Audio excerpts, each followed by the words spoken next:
بسم الله والصلاة والسلام على رسول الله.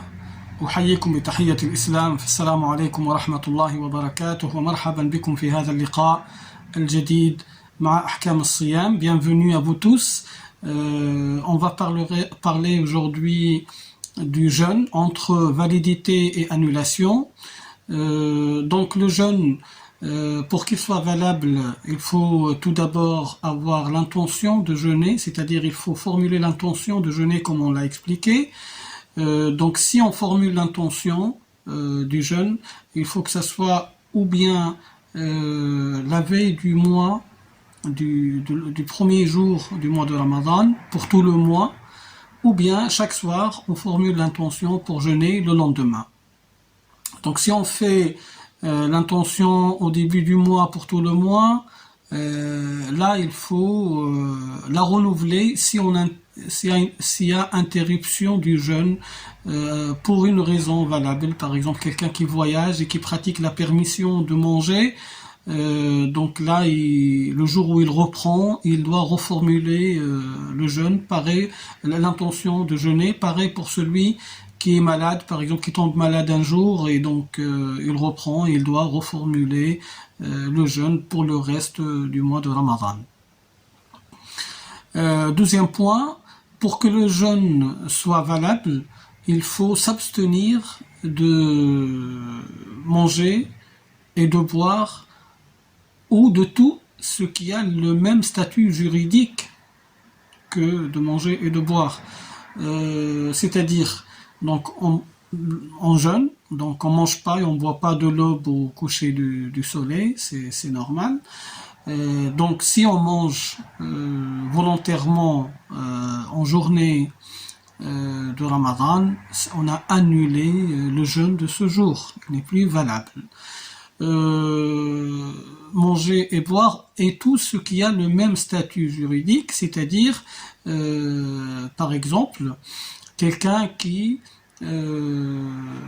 introduit quelque chose dans son estomac à travers le nez ou l'oreille, par exemple, que ce soit l'eau par exemple à travers le nez ou des médicaments ou des gouttes, etc.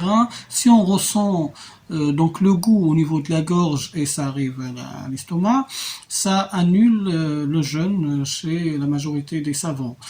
Et donc on doit rattraper ce jour de jeûne.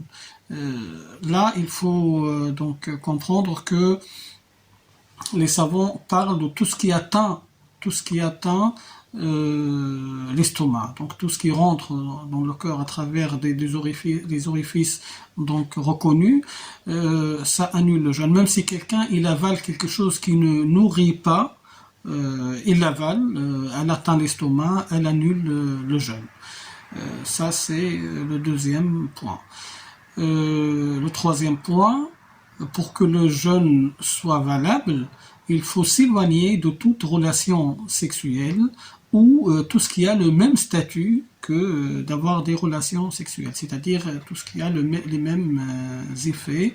On parle donc du fait de se procurer un plaisir sexuel à travers donc accompagné d'une expulsion de liquide sémantique ou pré-sémantique chez beaucoup de savants, et ça que ce soit pour l'homme ou pour la femme. Donc si ça arrive à travers un regard accompagné d'un désir et qui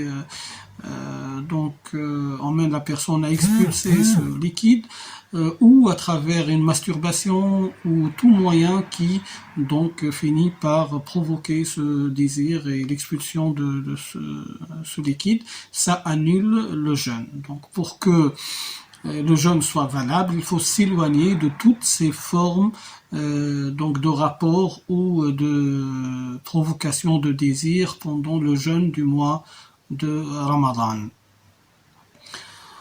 Aussi, donc, ce qui annule le jeûne du mois de Ramadan, on va parler de tout ce qui tourne autour du sang.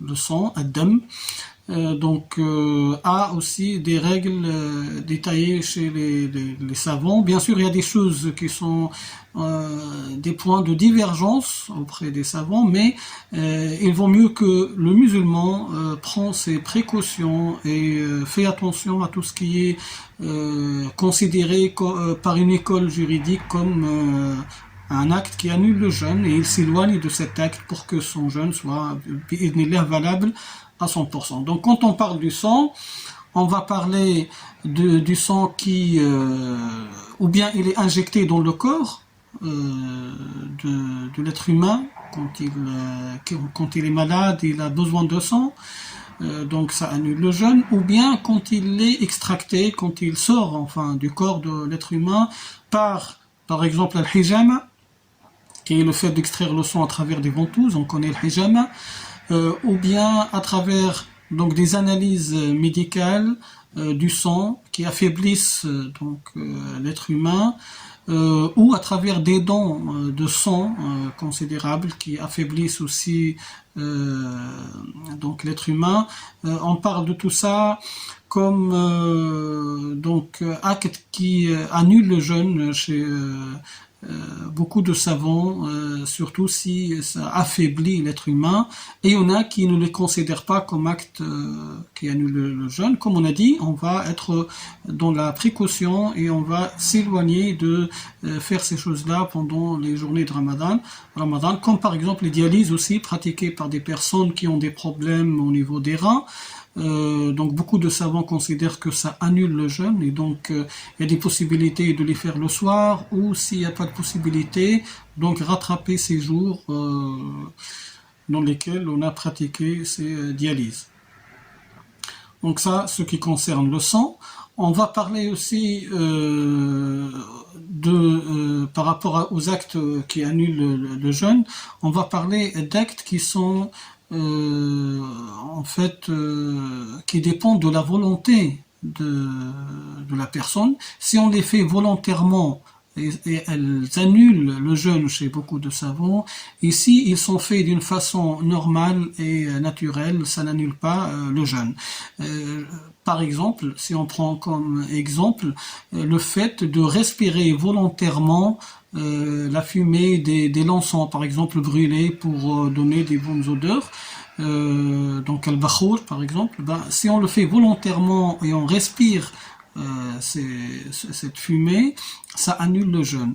Les savants aussi parlent du fait de respirer volontairement les odeurs de la nourriture qui est en train de se cuire.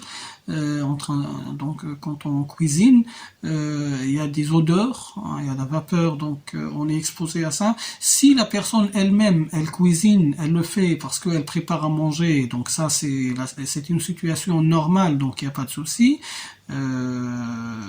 Mais si quelqu'un il vient exprès pour le faire, parce que juste il veut le respirer pour sentir le goût, ou bien avoir rechercher quelques force derrière, ça annule le jeûne. On parle aussi donc de la femme. Le jeûne de la femme si elle jeûne, pour que son jeûne soit valable, il ne faut pas qu'elle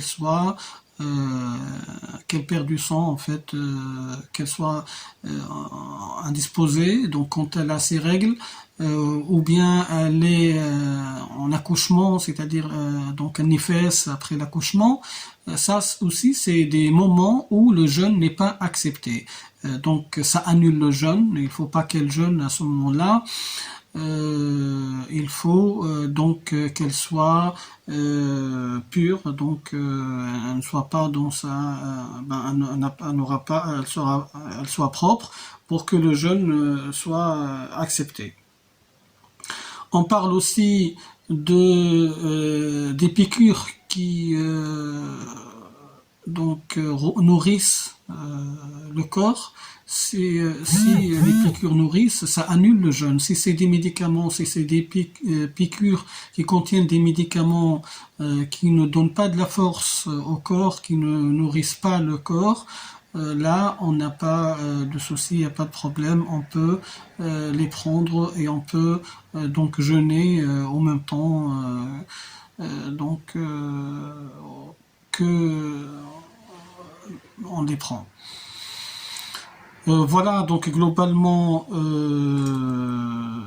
ce qui annule le jeûne, surtout comme j'ai dit, il y a des choses qui sont sujet de divergence, mais il faut faire attention, il faut s'éloigner au maximum des choses qui sont considérées au moins auprès d'une ou plusieurs écoles comme actes qui annulent le jeûne. On peut évoquer aussi donc le vomissement, quand la personne elle vomit, ça on l'a pas cité avec tout ce qui est fait volontairement. Donc quand on vomit volontairement, on provoque le vomissement, ça aussi ça annule le jeûne. Par contre si on vomit involontairement, là ça n'annule pas le jeûne. Les savants parlent du fait que celui qui avale volontairement une partie de ce qu'il a vomi, ça reste dans sa bouche, et l'avale volontairement, ça aussi ça annule son jeûne auprès de beaucoup de savants. Donc il ne faut pas le faire. Voilà globalement donc les actes qui annulent le jeûne, et le jeûne entre, comme on a dit, validité si on évite ces choses-là, et annulation si on pratique une de ces choses qui l'annule. On verra comment réparer un jour qui n'est pas jeûné. Inch'Allah la prochaine fois. Barakallahu fikum wa jazakumullahu khayran. Assalamu alaikum wa rahmatullahi wa barakatuh.